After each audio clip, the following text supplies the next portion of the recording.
Proses transportasi pada membran yang pertama yang akan kita bahas yaitu proses difusi.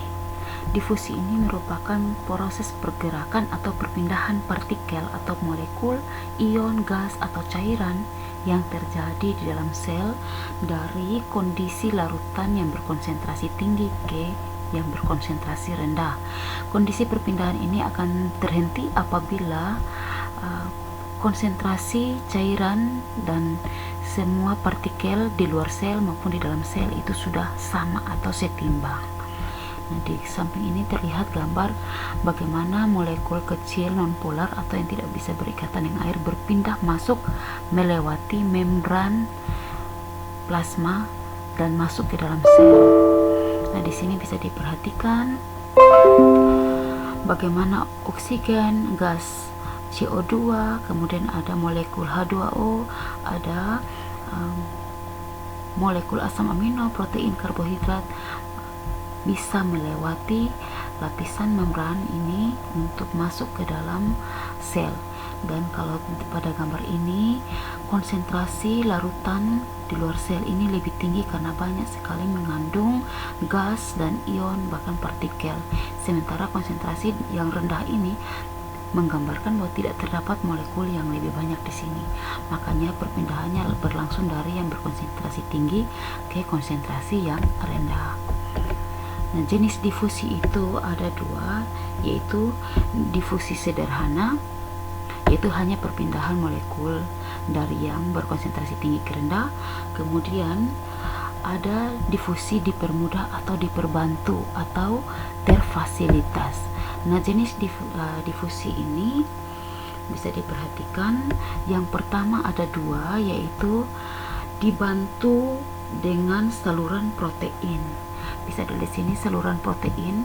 Jadi pada membran plasma itu terdapat protein yang tugasnya untuk membantu melewatkan atau membantu senyawa organik maupun larutan boleh masuk melewati saluran protein ini.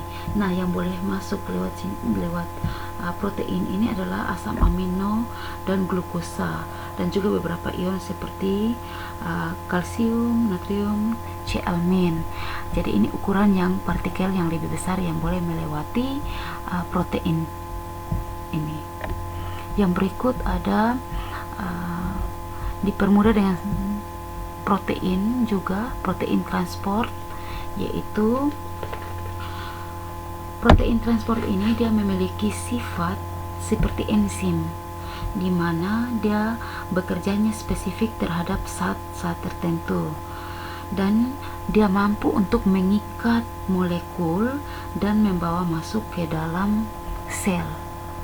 Nah, ini contohnya pada protein intrinsik dan protein ekstrinsik. Protein intrinsik yaitu protein yang mampu menembus kedua lapisan membran ini, makanya dia bisa membawa masuk semua zat yang atau makromolekul bisa melewati protein intrinsik ini dan masuk ke dalam sel. Kemudian yang berikut